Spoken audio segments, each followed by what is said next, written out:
이번에는 소화관의 흡수 기능에 대해서 알아보도록 하겠습니다. 먼저 흡수에 영향을 주는 요인에 대해서 알아보도록 하겠습니다. 첫 번째가 흡수 면적이 되겠습니다. 흡수 면적이 넓으면은 영양물질과 상피세포가 만나는 그런 면적이 넓을 수밖에 없게 되겠죠. 따라서 흡수되는 양도 많아지게 될 겁니다. 바로 이러한 이유 때문에 소화관은 육모와 미세육모가 발달이 돼서 흡수 면적이 아주 크다 하는 것은 앞에서 설명한 바가 있습니다. 다음 두 번째가 혈액순환이 되겠습니다.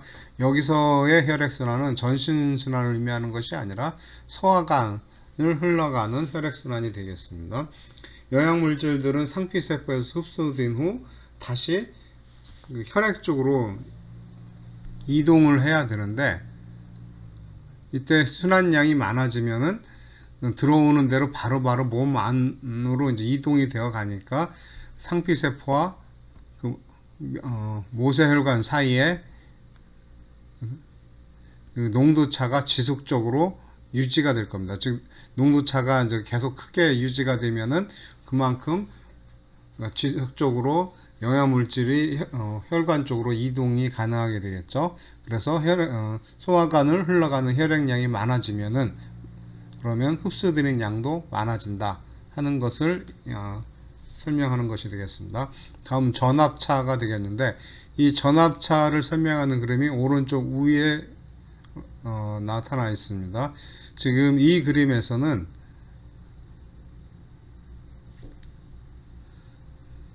세포 안을 기준으로 해서 세포 밖에 전압을 측정한 그런 것이 되겠습니다. 여기 직선으로 나타나는 것은 소디움 포타슘 펌프가 작동하는 그런 상태가 되겠고, 지금 점선으로 표시되어 있는 것은 소디움 포타슘 펌프를 차단한 그런 것이 그럴 때에 세포 안과 밖에 그 전압 차이를 보여주고 있습니다. 이때 소디움 포타슘 펌프가 작동할 때 훨씬 더 큰 전압차가 있다, 전압차 또는 전위차가 크다 하는 것을 알 수가 있습니다. 네, 이걸 이 그림에서는 소화관 안을 상피세포 안을 제로로 즉 기준으로 삼아서 측정한 것이었는데, 반대로 세포 밖을 기준으로 해서 본다면 세포 안은 마이너스 값이 되겠죠. 그래서 소디움 포타슘 펌프가 작동이 안 되는, 억제시켰을 경우는 마이너스 20mV 정도로 세포 안이 낮고, 이 소디움 포타슘 펌프가 잘 작동되는 정상적인 기능을 하고 있는 세포의 경우는 마이너스 40mV 이상의 전압차가 발생한다는 것을 이 그림으로 알 수가 있습니다. 이렇게 전압차가 크게 되면은 어떤 장점이 있느냐, 이 물질 이동의 관점에서 봤을 때 이것은 위에 주로 많은 영양물질들이 소디움과 같이 들어오게 됩니다. 근데 소디움은 양이온이 되겠죠. 양이온이 세포 안으로 들어오기 위해서는 세포 안이 음의 값을 가질 때, 네거티브 차지를 갖고 있을 때 훨씬 더 잘 들어올 수 있을 겁니다. 그래서 이렇게 전압차가 발생한다는 것이 흡수하는 데 있어서 상당히 중요한 의미를 갖는다 하는 것을 설명하고 있습니다. 다음은 상피세포의 투과성이 되겠습니다. 분자의 크기가 작거나 또는 지용성인, 즉 그러니까 소수성인 이런 물질들은 세포막을 잘 통과를 할 수가 있습니다. 그렇지만 전하를 갖고 있거나 그러니까 친수성인 물질, 또 이제 큰 물질들은 세포막을 통과하기가 어렵죠. 그래서 이런 물질들이 통과하기 위해서는 어떤 이온 통로라든가 또는 캐리어 프로틴이 필요하게 됩니다. 따라서 상피세포에 이러한 어떤 특정한 물질에 대한 이온 채널이라든가 또는 캐리어 프로틴이 있느냐 없느냐에 따라서, 또는 있어도 어느 정도 있느냐에 따라서 그 물질에 대한 투과성이 달라지게 됩니다. 따라서 이러한 항피세포의 투과성이, 이제 투과성이란 건 곧 그 물질에 대한 캐리어 프로틴이나 또는 채널이 되겠죠. 이러한 것들이 어느 정도 분포를 하느냐에 따라서 흡수에 영향을 줄 수 있다. 그런 설명이 되겠습니다.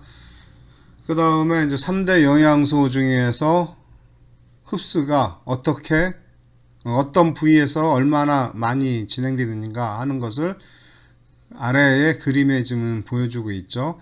여기서 보면 지방, 단백질, 탄수화물 세 영양소 모두 다 주로 흡수가 이루어지는 부분은 12장과 공장이 되겠습니다. 12장 공장 끝날 무렵까지는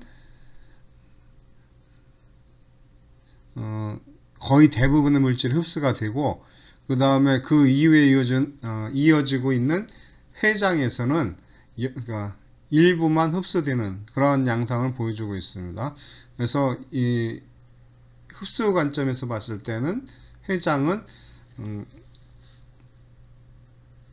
좀 일종의 그 여분의 흡수 장치다, 이렇게 이제 볼 수도 있겠습니다. 그리고 또 특이한 것은 탄수화물의 경우는 이제 위에서도 일부가 흡수되는 것으로 지금 나와 있습니다. 아마 이 중에는 아마 그 알코올이 상당 부분 차지하고 있는 것으로 알고 있습니다. 소장에서 일어나는 탄수화물의 흡수 과정에 대해서 알아보도록 하겠습니다. 이전 시간에서 공부했듯이 탄수화물은 전분, 유당, 설탕의 형태로 주로 섭취하게 됩니다. 이러한 탄수화물은 소화 과정을 거쳐서 최종 산물인 단당류로 분해가 돼야지만 흡수가 되는데, 이때 생성되는 최종 산물 단당류에는 세 종류가 있습니다. 이것이 글루코스, 갈락토스, 그 다음에 프럭토스, 이렇게 되는데, 이러한 단당류가 우리 몸 안으로 흡수되기 위해서는 상피세포의 솔변연을 통과해서 세포 안으로 들어가야 하고, 이어서 기저막을 통과해서 모세혈관 쪽으로 이동되어야지만이 우리 몸 안으로 들어올 수 있게 됩니다. 이때 솔변연을 통해서 세포 안으로 들어가는 이 기전에는 두 가지 기전이 있습니다. 먼저 글루코스, 즉 포도당과 갈락토스는 같은 기전을 통해서 세포 안으로 이동되는데, 소디움과 함께 운반되는 그런 특징을 갖고 있습니다. 그래서 여기에 관여하는 단백질은 SGLT라고 합니다. S는 소디움에서 따왔고, GL은 글루코스, T는 트랜스포터에서 이제 따온 그런 말이 되겠습니다. 그리고 SGLT에는 1과 2 두 가지가 이제 많이 알려져 있습니다. 그래서 포도당과 갈락토스는 같은 기전을 통해서 상피세포 안으로 이동된다 하는 것을 이제 알 수 있고, 그 다음에 프럭토스는 글루코스와 갈락토스와는 다르게 촉진전 확산에 의해서 상피세포 안으로 들어온다라고 생각되고 있습니다. 현재까지 완전한 기전은 이제 밝혀지지 않았지만 아마도 GLUT5가 관여할 것이다 라고 생각되어지고 있습니다. 다음에 이러한 메커니즘에 의해서 상피세포 안에 단당류의 농도가 높아지게 되면은 혈장 쪽보다 농도가 이제 높으니까 농도 차이에 의해서 혈장 쪽으로 이동을 하게 됩니다. 이때 단순 확산이 아닌 맥의 캐리어 프로틴의 맥에 의해서 이동되는 촉진적 확산에 의해서 모세혈관 쪽으로 이동되게 됩니다. 이때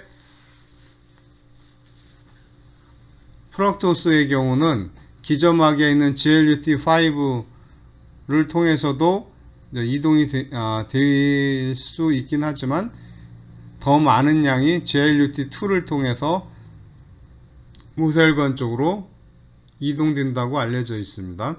그리고 포도당과 갈락토스 역시 글루코스 트랜스포터 2에 의해서 기점막을 통과해 모세혈관 쪽으로 이동이 된다라는 것이 이제 왼쪽 그림에 이제 설명이 되어 있습니다. 그리고 저 GLUT를 설명하면서 GLUT2, 5 이렇게 이름을 나열했었는데 GLUT는 1980년도 적혈구에서 처음으로 발견이 되었습니다. 그래서 이 단백질의 아미노 시퀀스를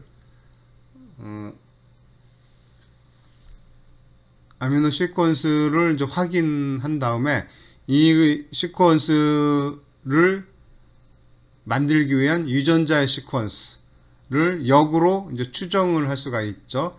그래서 아미노산 시퀀스를 바탕으로 역으로 아미노산 유전자의 시퀀스, DNA 시퀀스를 추정하는 것을 cDNA라고 합니다. 그래서 cDNA 시퀀스를 계산한 다음에 이것을 가지고 DNA 풀에서 컴퓨터로 이렇게 작업을 해보니까 비슷한 DNA 시퀀스를 갖고 있는 부분이 7개가 있더라 하는 것을 알게 되었습니다. 따라서 GLUT는 7개의 유전자가 있거나 서로 다른 유전자가 있구나 하는 것을 알게 되었는데 이 유전자들에 의해서 만들어진 단백질, 즉 글루코스 트랜스포터를 각각 1번서부터 7번까지 이름을 붙이게 됐습니다. 그런데 제일 먼저 발견된 그런 글루코스 트랜스포터를 1로 물론 정했고 그 다음부터 이제 2, 3, 4, 5, 6, 7 이렇게 번호를 붙였는데 2번이 GLUT2가 소장 상피세포에 많이 존재한다 하는 것을 이제 기억하시기 바랍니다. 그리고 GLUT5가 프럭토스를 운반할 수 있다 하는 게 그런 내용이 있고 GLUT6는 실질적으로는 발현이 되지 않더라. 그래서 글루코스 트랜스포터는 실질적으로 7개가 아니라 6개가 존재한다 하는 내용이 이 박스에 나타나 있습니다. 그리고 GLUT2는 특징적으로 인슐린의 영향을 받지가 않습니다. 그럼 인슐린의 영향을 받는 글루코스 트랜스포터는 무엇이냐 하면은 GLUT4가 되겠습니다. GLUT4는 지방세포와 근세포에 존재를 하게 됩니다. 그래서 인슐린이 분비가 되면은 지방세포와 근세포의 경우는 혈중에 있는 글루코스를 포도당을 이 근세포와 지방세포 안으로 빠르게 이동시켜주는 그런 역할을 하고 있습니다. 그리고 한편 SGLT도 1과 2가 있다고 설명을 했었는데 SGLT1은 소장 상피세포에 주로 존재를 하고 SGLT2는 신장의 근위세뇨간에 분포를 한다고 알려져 있습니다. 신장에 있는 근위세뇨간에는 SGLT1과 2 둘 다 존재를 하긴 하는데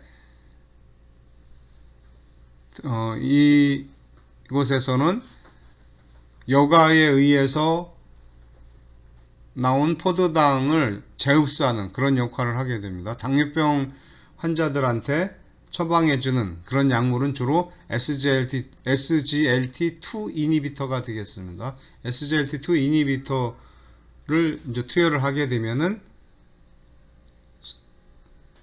신장에 있는 근위세뇨관에서 포도당의 재흡수가 잘 안 일어나게 되겠죠. 그래서 혈당은 이제 떨어지게 되겠죠. 혈당이 많이 오줌으로 배설이 되게 되니까 이제 혈당은 낮아지게 된다. 그리고 SGLT1을 만약에 억제한다면 포도당의 흡수 자체가 안 될 테니까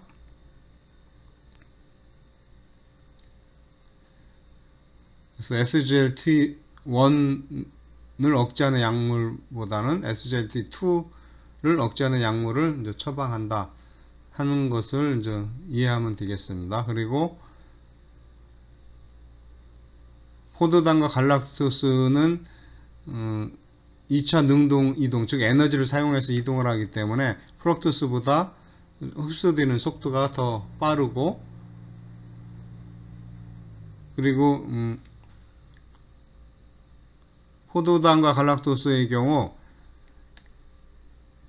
아주 드물게 SGLT1에 문제가 생기는 이런 유전 질환이 있다고 합니다. 그래서 이런 유전 질환을 앓고 있는 신생아들은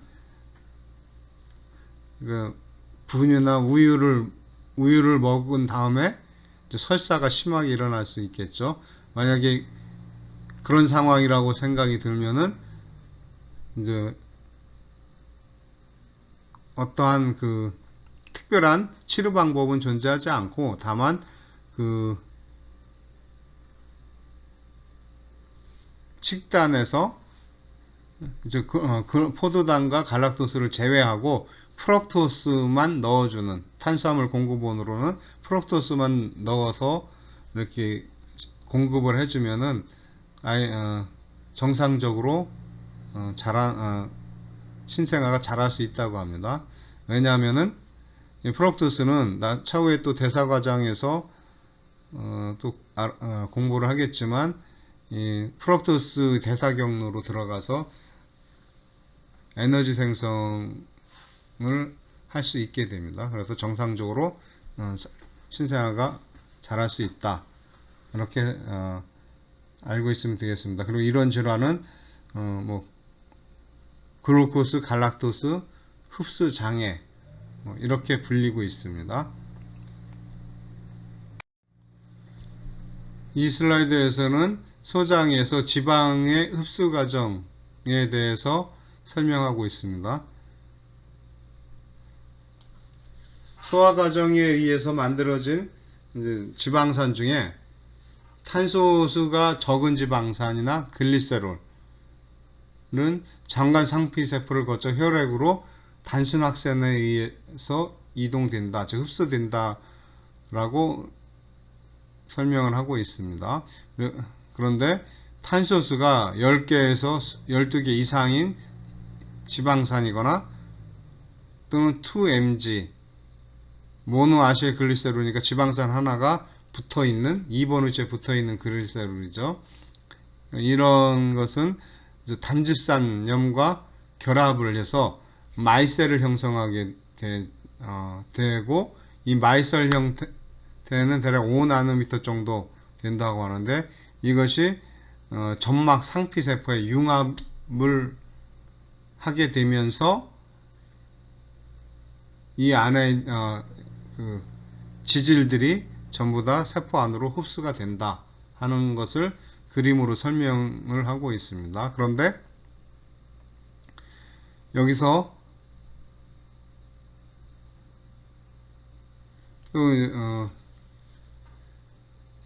탄수화물 소화 과정과 다른 점이, 이 흡수된 이후에 이 지방산과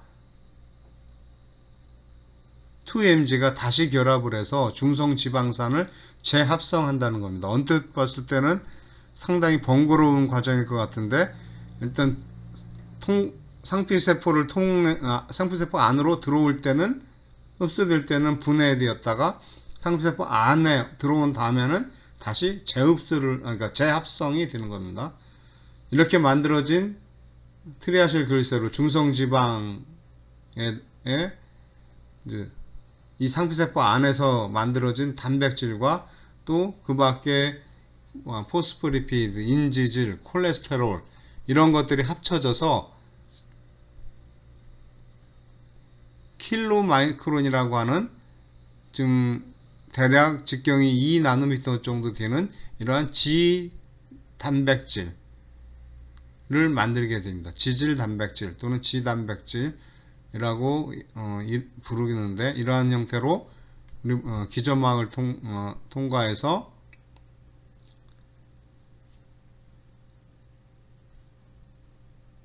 모세혈관으로 가는 것이 아니라, 이 킬로마이크론은 임프관을 통해서 우리 몸 안으로 들어오게 됩니다. 그래서 임프관을 따라서 흉관을 거친 후 혈류에 합류하게 된다. 이런 과정을 통해서 우리 몸 안으로 들어온다 하는 그런 설명이 되겠습니다. 그다음 이 슬라이드는 각 소화관의 각 부위에서 지방 소화 산물들이 어떻게 어떤 과정을 거치는가 하는 것을 그림으로 보여주고 있습니다. 위에서는 일종의 지방산이 큰 덩어리로 존재를 하게 되죠. 이것이 12장으로 들어가게 되면 담즙산염과 만나게 돼서 작은 지방 덩어리로 나눠지게 된다. 이것을 이멀시파이드라고 부릅니다. 이때 크기가, 덩어리 크기가 이제 10,000옹스트롱 정도 된다. 이렇게 설명이 되어 있네요. 그렇게 이제 작은 지방 덩어리로 나눠진 것이 공장 쪽으로 내려가면은 지질 소화효소인 리페이즈와 코리페이즈, 그리고 그다음 바일 솔트, 그러니까 담즙산염과 서로 이제 조합을 이루어서 중성지방을 지방산과 두 개의 지방산과 2mg로 이제 분해를 하게 되겠죠. 분해를 한 다음에 이것이 다시 모아져서, 그러니까 마이셀을 형성한다. 이렇게 되어 있습니다. 왜냐하면은 수용성 환경에서는 소수성 부분은 이제 안으로 가고 친수성 부분은 바깥에 노출돼서 물 분자와 결합을 해야 안정된 이런 그런 구조를 형성할 수 있겠죠. 그래서 담즙산염이 이 마이셀의 양쪽 끝에 배치가 돼서 상당히 이제 안정된 그런 구조를 이루게 됩니다. 이때 사이즈가 약 40옴스트롱 정도 된다. 이렇게 설명이 되어 있네요. 이것이 제주놈의 이제 후반부로 가면은 바일솔트는 이제 분리돼서 떨어져 나가고, 나머지 마이셀에 들어있던 그런 여러 가지 성분들이 있죠. 그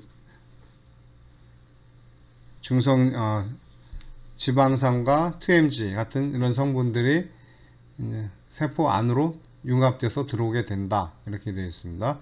그 다음에 이 부위에서 떨어져 나갔던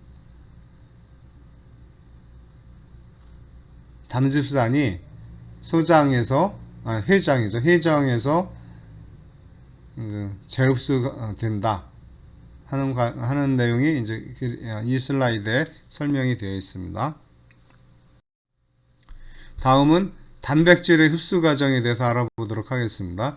단백질의 이제 소화 과정을 거치면 결국 아미노산으로 이제 분해가 될 텐데, 이때 이제 아미노산의 이성질체로서 D폼과 L폼이 있습니다. 근데 우리 몸은 주로 L폼을 사용하기 때문에 L폼은 소디움과 함께, 즉 2차 능동 이동을 통해서 상피세포 안으로 들어오게 됩니다. 반면에 D폼은 확산에 의해서만 들어올 수 있게 됩니다. 즉 D폼은 잘 흡수가 안 된다는 얘기죠. 단순 확산에서 흡수되는 양은 굉장히 적겠죠. 그렇기 때문에 실질적으로는 L아미노산만이 주로 흡수가 된다. 이렇게 이해를 하면 되겠습니다. 그리고 소화 과정에서 이제 설명을 했듯이 단백질 소화산물은 탄수화물과는 다르게 그러니까 완전히 아미노산 형태로 분해가 돼야지만 흡수되는 게 아니라 아미노산이 2개가 결합된 형태 또는 3개가 결합된 형태까지는 상피세포 안으로 들어올 수 있다 하는 것을 설명하였습니다. 그래서 아미노산이 2개 결합된 것은 다이펩타이드가 되겠고 3개가 결합되어 있으면 트리펩타이드가 되겠죠. 그래서 이러한 형태로 세포 안으로 들어올 수 있게 되는데, 일단 들어온 다음에는 세포 안에서 그 펩티데이즈가 존재해서 결국 세포 안에서 이 펩타이드원들을 분해시켜서 결국 세포 안에서는 최종적으로 아미노산 단위체로 분해가 된다. 그래서 상피세포 기점막을 통과해서 몸 안으로 들어올 때는 모두 아미노산 형태로 되었을 때만이 이제 우리 몸 안, 그러니까 기저세포막을 통과해서 몸 안으로 흡수가 될 수 있다 하는 것을 이제 알고 있으면 되겠습니다. 그 밖에 오른쪽에 있는 그림을 보면은 이쪽 다이펩타이드와 트리펩타이드가 운반되는 이 펩타이드를 운반시키는 운반 단백질이 있고, 그 다음에 유리 아미노산, 즉 아미노산으로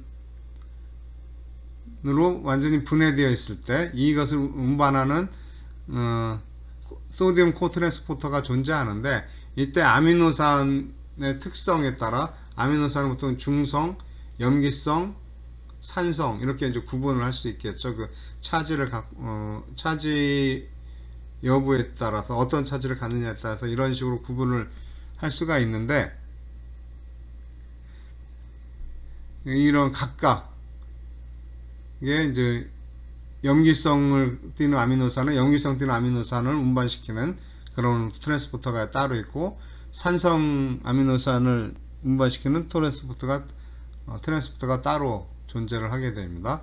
그리고 3개보다 더 많은 펩타이드가 연결되어 있을 경우는 펩티다이즈에 의해서 최소한 3개짜리 펩타이드로 절단이 되어야지만 들어올 수 있는 거죠. 물론 유리 아미노산, 즉 1개의 아미노산으로 됐을 때도 이렇게 운반이 돼서 안으로 들어올 수 있게 됩니다.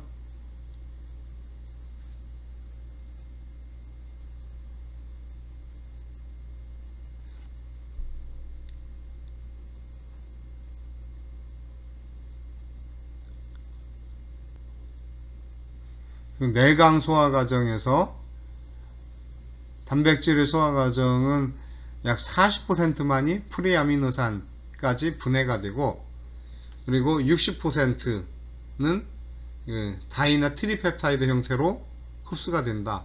그러니까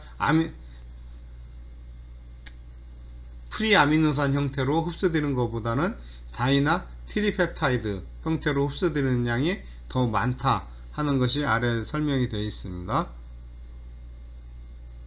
그리고 이런 트리펩타이드보다 클 경우는 솔변연에 있는 펩티데이즈에 의해서 분해된다 하는 내용이 이제 이 그림에서 이제 설명이 되어져 있습니다. 이 슬라이드는 흡수율에 있어서 차이가 있다는 것을 통해 다른 종류의 캐리어 시스템이 존재한다 하는 것을 밝힌 그런 실험 내용이 되겠습니다. 이 왼쪽에 있는 이 그림을 보면은 검은 원은 프리아미노산 형태로 공급을 해준 경우고, 그 다음에 흰 원은 다이펩타이드 형태로 공급을 해줬을 때 흡수되는 양을 비교한 것이 되겠습니다. 여기서 보면은 프리아미노산 형태로 존재하는 것보다 펩타이드 형태로 존재할 때 더 많은 양이, 그리고 더 빨리 간문맥에 나타난다 하는 것을 보여주고 있습니다. 한편 오른쪽에 있는 이 그림은 농도를 100mg물로 해줬을 때와 200mg물로 농도를 높여줬을 때 모노, 즉 프리아미노산으로 공급해준 경우와 그 다음에 다이 또는 트리펩타이드로 공급해줬을 때 흡수되는 양이 어떻게 변하는가 하는 것을 확인하는 그런 실험이 되겠습니다. 그래서 100mm몰일 때와 200mm몰일 때 흡수되는 양을 비교해 보면은 모노일 경우 어떻게 변화가 없는 데 반해서 다이펩타이드와 트리펩타이드의 경우는 2배 정도 증가한다는 것을 알 수가 있습니다. 즉, 이 실험을 통해서 모노 형태와 프리아미노산 형태로 흡수되는 이런 기전과 펩타이드 형태로 흡수하는 기전이 서로 이제 다른 기전이 존재한다 하는 것을 이 실험을 통해서 이제 증명할 수 있게 되는 것입니다.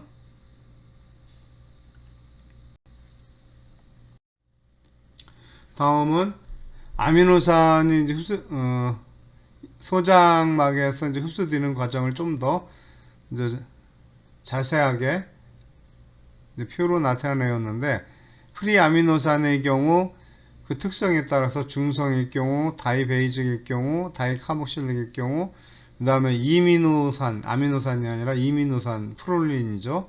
그리고 이제 글라이신일 경우, 이렇게 네 가지 그룹으로 지금 구분을 하고 있는데, 뉴트럴일 경우 가장 빠르게 흡수되더라 하는 것이 나와 있습니다. 그리고 이미노 그룹과 글라이신의 경우 가장 느리다 하는 것이 이제 이 표에 나와 있고, 또 한 가지 이 표에서 또 관심 있게 봐야 될 부분은, 다른 아미노산 종류들은 전부 다 액티브 형태로, 그러니까 액티브 이동이고 소디움 디펜던트다. 즉 2차 능동 이동을 통해서 소디움 코트랜스포트로 이동이 된다 하는 것을 보여주고 있는데, 다이카복실릴 경우 글루타믹 액시드와 아스파틱 액시드인 경우는 캐리어 메디에이트다 이렇게 되어 있습니다. 이것은 저는 촉진적 확산을 통해서 흡수가 된다 하는 것을 이제 보여주고 있는 그런 내용이 되겠습니다. 이 슬라이드는 지금까지 설명한 탄수화물과 지방 그리고 단백질의 이제 흡수되는 과정을 간략하게 설명한 그러한 내용이 되겠습니다. 아주 정리가 잘 되어 있는 그림인데 여기서는 설명을 하지는 않겠습니다. 여러분들이 스스로 이제 확인해 보시기 바랍니다. 아주 정리가 잘 되어 있고, 이 그림을 그대로 이제 이해를 하면은 전반적인 탄수화물, 지방, 단백질의 흡수 과정을 다 이해할 수 있다라고 생각할 수 있겠습니다. 이 슬라이드에서는 소장에서 탄수화물, 단백질, 지방이 흡수가 잘 안 될 때 나타나는 그런 증상에 대해서 설명을 하고 있습니다. 처음 나온 것이 락테이즈 디피션시, 즉 이제 락테이즈 결핍증이 되겠는데, 정상적인 경우 그림 A에 표시되어 있듯이 락토스가 락테이즈에 의해 분해되어서 갈락토스와 글루코스로 전환이 되는데, 이 단당류들은 상피세포를 통과하여 문맥을 통해서 우리 몸 안으로 들어오게 됩니다. 그런데 락테이스가 존재하지 않게 되면 B에서처럼 락토스가 그대로 대장으로 넘어가게 됩니다. 그러면 이 대장에서는 세균들에 의해서 발효가 일어나게 됩니다. 이건 발효 과정에 의해서 다량의 이산화탄소와 수소가스가 만들어지게 됩니다. 이러한 기체들이 만들어짐으로 인해서 장이 많이 부풀어 오르겠죠.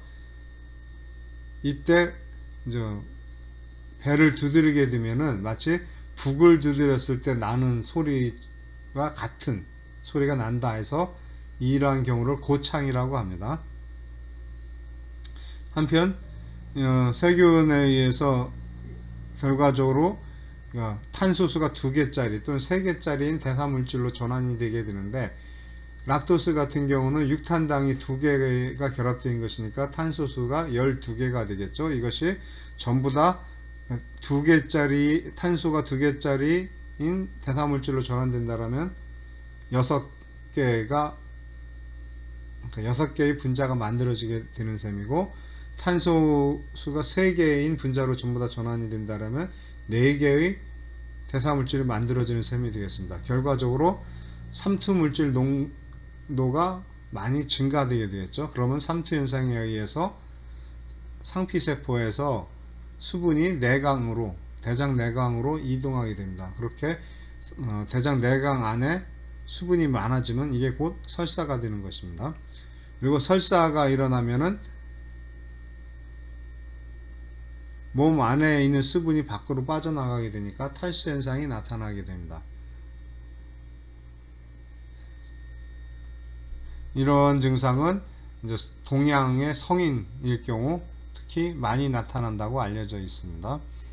두 번째 제시되어 있는 것이 단백질의 흡수 장애인데, 이 경우는 췌장의 외부 미선이 90% 이상 저하되었을 때, 기능 저하되었을 때, 즉 그래서 소화효소 분비가 잘 안 된다는 의미인데, 이 췌장에서 나오는 소화효소가 상당한 부분이 단백질 소화효소가 되겠습니다. 그래서 이 단백질 소화 과정이 제대로 이루어지지 않음으로 인해서 삼투물질이 내강에 이제 쌓이게 되고 결과적으로 설사가 일어난다 하는 내용이 되겠습니다. 그리고 세 번째로 지방의 흡수 장애가 일어났을 경우, 일단 소장에서 지방이 흡수가 안 되면은 대장으로 그대로 넘어가게 되겠죠.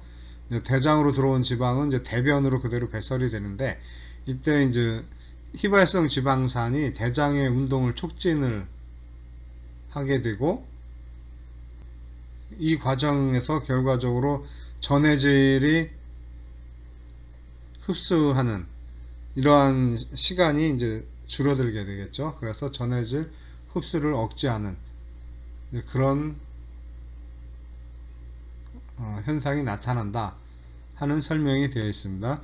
오늘은 여기까지